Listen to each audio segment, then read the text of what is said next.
Bismillahirrahmanirrahim. Assalamualaikum warahmatullahi wabarakatuh. Sahabat Villa dan muslim dan muslimah yang beriman, euforia tahun baru di penghujung bulan Desember setiap tahun menyisakan kenangan indah dan manis. Mayoritas kaum dari kalangan atas hingga lapisan kaum terendah di berbagai belahan dunia mengharapkan harapan-harapan baru yang penuh dengan kesuksesan. Di tahun baru itu, mayoritas orang-orang yang merayakannya menaruh bahkan menulis di kalender baru di tahun baru yang serba baru. Hal ini banyak dirasakan oleh semua lapisan masyarakat di berbagai belahan dunia. Namun, tahukah Anda sejak kapan tahun baru Masehi dirayakan? Kemudian siapa pelopornya? Berikut sejarah asal mula tahun baru Masehi. Asal mula tahun baru Masehi.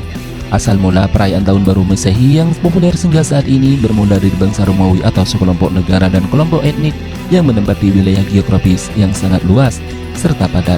Kelompok tersebut dipimpin sepenuhnya oleh satu kekuatan politik yang saling mengikat satu sama lainnya, yakni Imperium Romawi kuno yang berkuasa sekitar tahun 45 sebelum Masehi, yang kemudian disempurnakan oleh Paus Georgius XIII pada tahun 1582. Selanjutnya, bagaimana pandangan hukum Islam mengenai tahun baru Masehi? Dalam agama Islam, hukum merayakan tahun baru Masehi yakni 1 Januari dapat berbeda-beda tergantung pada pandangan para ulama dan pendekatan yang diambil terhadap hal ini. Secara umum, ada beberapa pandangan yang perlu dipertimbangkan. Pandangan pertama, tahun baru Masehi adalah perayaan yang berasal dari tradisi dan kalender Gregorian yang tidak memiliki dasar dalam ajaran Islam. Oleh karena itu, banyak ulama yang berpendapat bahwa merayakan tahun baru Masehi bukanlah bagian dari tradisi Islam dan tidak boleh dilakukan. Selanjutnya, pandangan yang kedua bahwa tidak ada perintah dalam Al-Quran ataupun Al-Hadis. Dalam Al-Quran dan Hadis tidak ada petunjuk yang mengarahkan umat Islam untuk merayakan perayaan tahun baru berdasarkan kalender Masehi. Umat Islam hanya diwajibkan untuk merayakan hari-hari besar yang telah ditentukan dalam agama seperti Hari Idul Fitri, Idul Adha, dan Hari Jumat yang merupakan hari istimewa dalam Islam. Banyak ulama berpendapat bahwa merayakan tahun baru Masehi termasuk dalam kategori tasyabuh atau meniru kebiasaan atau tradisi orang non-muslim yang dilarang dalam Islam. Jika itu dilakukan dengan tujuan untuk meniru atau mengikuti perayaan agama lain, maka tidak sejalan dengan prinsip-prinsip agama Islam. Ada beberapa hadis yang mempertimbangkan umat Islam untuk tidak meniru kebiasaan dan tradisi orang-orang non-muslim. Salah satu hadis yang sering dikutip adalah, barang siapa yang meniru suatu kaum, maka dia termasuk golongan mereka. Hadis ini menunjukkan bahwa umat Islam seharusnya menjaga identitas agama dan tidak ikut serta dalam perayaan yang berasal dari kebiasaan orang-orang yang bertentangan dengan ajaran-ajaran agama Islam. Dalam Islam, lebih dianjurkan untuk merayakan tahun baru yang berdasarkan kalender Hijriah seperti tahun baru Islam yang jatuh pada 1 Muharram, yang memiliki makna spiritual dan sejarah yang sangat penting bagi umat Islam. Agama Islam lebih menganjurkan untuk merayakan tahun baru Hijriah berdasarkan kalender Hijriah seperti tahun baru Islam yang jatuh pada setiap tanggal 1 Muharram, yang memiliki makna spiritual dan sejarah penting bagi umat Islam. Tahun baru Hijriah adalah momen refleksi untuk memperbaiki diri dan memperbaharui niat dalam menjalani hidup sesuai dengan tuntunan agama. Secara umum, merayakan tahun baru Masehi tidak dianjurkan dalam Islam karena tidak memiliki dasar dan ajaran agama dan lebih terkait dengan tradisi non-muslim.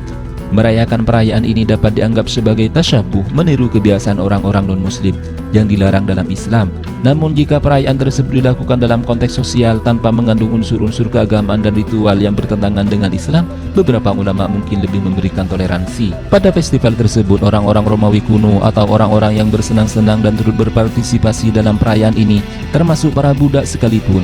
Padahal orang-orang Romawi kuno menganut strata sosial yang berlapis-lapis yang sangatlah ketat, dan setiap orang yang menyadari posisinya masing-masing. Namun mereka melupakan hal ini selama proses Saturnalia berlangsung selama beberapa hari. Paus Georgius XIII menetapkan setiap tanggal baru di bulan baru, yakni ditetapkan tanggal 1 Januari sebagai tahun baru dalam kalender Masehi. Perubahan ini juga sekaligus mengakhiri variasi dari penanggalan sebelumnya yang menyebabkan kebingungan dalam menentukan tanggal tahun baru dalam budaya. Kaum Romawi kuno setiap tanggal 17 Desember menjadikan bulan terakhir tersebut untuk mengadakan festival Saturnalia. Festival ini diadakan untuk memperingati dewa Saturnus. Saturnalia merupakan agenda tahunan yang telah mengakar dalam kaum tersebut, yang tujuan utamanya untuk ritual suci kepada dewa Saturnus yang dianggap paling suci dan paling agung.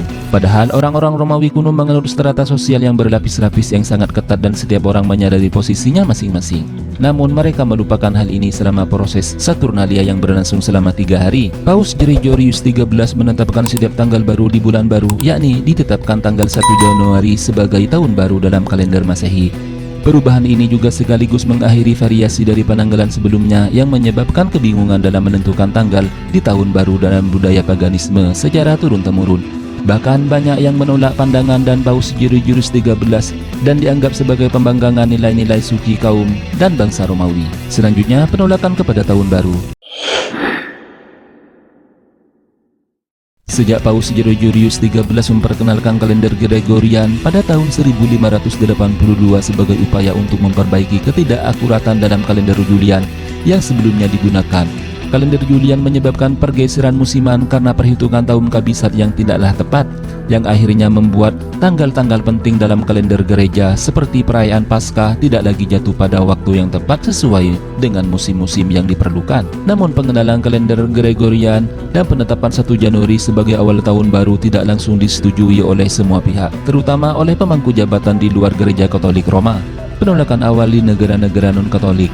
Banyak negara Protestan dan Ortodoks yang ada pada saat itu berada dalam konflik dengan gereja Katolik Roma, termasuk dalam konteks reformasi Protestan, menolak penerapan kalender Gregorian ini. Mereka tidak setuju dengan keputusan Paus Gregorius XIII karena mereka melihatnya sebagai langkah yang terkait dengan otoritas gereja Katolik, dan ia tidak ingin mengikuti kebijaksanaan yang dianggap berasal dari Paus karena mereka melihatnya sebagai langkah-langkah yang terkait dengan otoritas gereja Katolik dan tidak ingin mengikuti kebijaksanaan yang dianggap berasal dari Paus tersebut. Sebagai contoh, Inggris dan negara-negara maju yang lainnya berada di bawah pengaruhnya baru mengadopsi kalender Gregorian pada 1752. Sementara negara-negara Ortodoks Timur seperti Rusia baru mengadopsi kalender tersebut pada abad ke-20. Penerimaan di negara-negara Katolik Roma seperti Italia, Spanyol, Prancis segera mengadopsi kalender Gregorian pada tahun 1582. Di negara-negara ini, penetapan 1 Januari sebagai awal tahun baru lebih mudah diterima karena mereka memiliki hubungan yang erat dengan gereja-gereja Katolik. Masalah praktis dan sosial pengenalan kalender baru ini juga menimbulkan masalah praktis. Misalnya, setelah perubahan dari kalender Julian ke Gregorian, ada hilangnya beberapa hari yang menyesuaikan dengan sistem perhitungan yang baru pada 4 Oktober 1582. Setelah itu langsung diikuti oleh 15 Oktober 1582, sehingga ada 10 hari yang hilang. Ini menyebabkan kebingungan di kalangan masyarakat yang harus menyesuaikan diri dengan perubahan-perubahan tersebut. Secara keseluruhan, meskipun Paus Gregorius XIII dan negara-negara Katolik mendukung perubahan ini, pengadopsian kalender Gregorian memerlukan waktu bertahun-tahun dan tidak diterima dengan mudah di beberapa negara, terutama di luar wilayah Katolik. Namun seiring berjalannya waktu, kalender Gregorian akhirnya diterima secara luas di seluruh dunia. Bahkan hanya karena faktor agama, tetapi juga karena akurasi dan kemudahan yang ditawarkan oleh sistem-sistem tersebut. Adapun faktor-faktor yang mempengaruhi penolakan tahun baru Masehi. Penolakan terhadap kalender Gregorian yang diperkenalkan oleh Paus Gregorius XIII pada tahun 1582 disebabkan oleh beberapa faktor, baik yang bersifat agama, politik maupun praktis. Berikut adalah beberapa latar belakang serta penolakan-penolakan di kalangan tersebut. Pertama adalah perselisihan agama. Reformasi Protestan. Pada saat pengenalan kalender Gregorian, Eropa sedang berada dalam era reformasi atau reformasi Protestan. Reformasi Protestan. Pada saat pengenalan kalender Gregorian, Eropa sedang berada dalam periode reformasi Protestan yang menyebabkan perpecahan besar antara gereja Katolik Roma dan gereja-gereja Protestan. Setelah reformasi yang dipimpin oleh tokoh-tokoh seperti Martin Luther pada awal abad ke-16, banyak negara-negara Eropa memisahkan diri dari otoritas Paus dan gereja-gereja di Katolik. Selanjutnya, otoritas Paus. Kalender Gregorian adalah hasil dan keputusan Paus Gregorius XIII yang dianggap sebagai representasi dari otoritas gereja Katolik. Bagi negara-negara Protestan, menerima perubahan kalender ini berarti menerima wewenang Paus dalam urusan administratif dan agama yang bertentangan dengan prinsip-prinsip reformasi yang menentang kekuasaan Paus. Pengadopsian kalender Gregorian juga terkait dengan kepentingan politik dan nasionalisme. Negara-negara yang lebih cenderung dengan ideologi Protestan tidak ingin menerima perubahan yang dianggap sebagai kebijakan gereja Katolik. Dengan menolak kalender tersebut, maka mereka dapat menegaskan kemandirian dan penolakan terhadap pengaruh luar, terutama Paus tersebut. Adapun yang ketiga adalah isu praktis dan sosial. Salah satu alasan yang menambah penolakan terhadap kalender Gregorian adalah perubahan yang cukup drastis, yaitu hilangnya 10 hari pada 4 Oktober 1582. Kalender Gregorian langsung melompat ke 15 Oktober 1582 yang berarti ada 10 hari yang hilang dalam kalender tersebut. Banyak orang yang merasa bahwa perubahan ini sangat mengganggu rutinitas mereka. Penyesuaian terhadap perubahan waktu dan perhitungan kalender dianggap mempersulit kehidupan sehari-hari, terutama dalam urusan administrasi, perdagangan, dan agama. Beberapa negara termasuk Inggris tidak segera menerima kalender tersebut. Faktor selanjutnya adalah faktor kultural dan tradisional. Penghormatan terhadap tradisi lama. Penggunaan kalender Julian telah menjadi bagian dari tradisi Eropa selama lebih dari 1600 tahun. Dan banyak orang-orang yang merasa bahwa menggantinya dengan kalender baru adalah suatu langkah kemunduran yang tidak perlu. Penerimaan terhadap perubahan semacam itu membutuhkan waktu, apalagi perubahan dilakukan atas nama otoritas agama yang tidak diterima oleh semua kalangan. Namun atas reformasi Paus Gregorius XIII yang telah dijadikan sebagai kekuatan hukum tetap dan dijalankan setiap tahun tanpa menyampaikan dampak humanisme dan toleransi antar sesama, sehingga tanggal 1 Januari diperingati oleh banyak orang di seluruh dunia dan berlangsung selama beratus-ratus tahun. Akhirnya, meskipun ada penolakan awal, kalender Gregorian lambat laun diadopsi oleh banyak negara karena kelebihannya dalam akurasi astronomi dan penyesuaiannya dengan musim. Negara-negara Protestan dan Ortodoks yang sebelumnya menolak perubahan ini akhirnya mengadopsinya pada abad ke-18 dan abad ke-20. Terus pantengin channel Muslim Viewers ini untuk mendapatkan update terbaru seputar dunia Islam. Jangan lupa like serta subscribe sebagai ungkapan rasa syukur kepada Allah Subhanahu wa taala. Sampai jumpa di video penuh makna berikutnya. Wallahu a'lamu bimuradihi. Wassalamualaikum warahmatullahi wabarakatuh.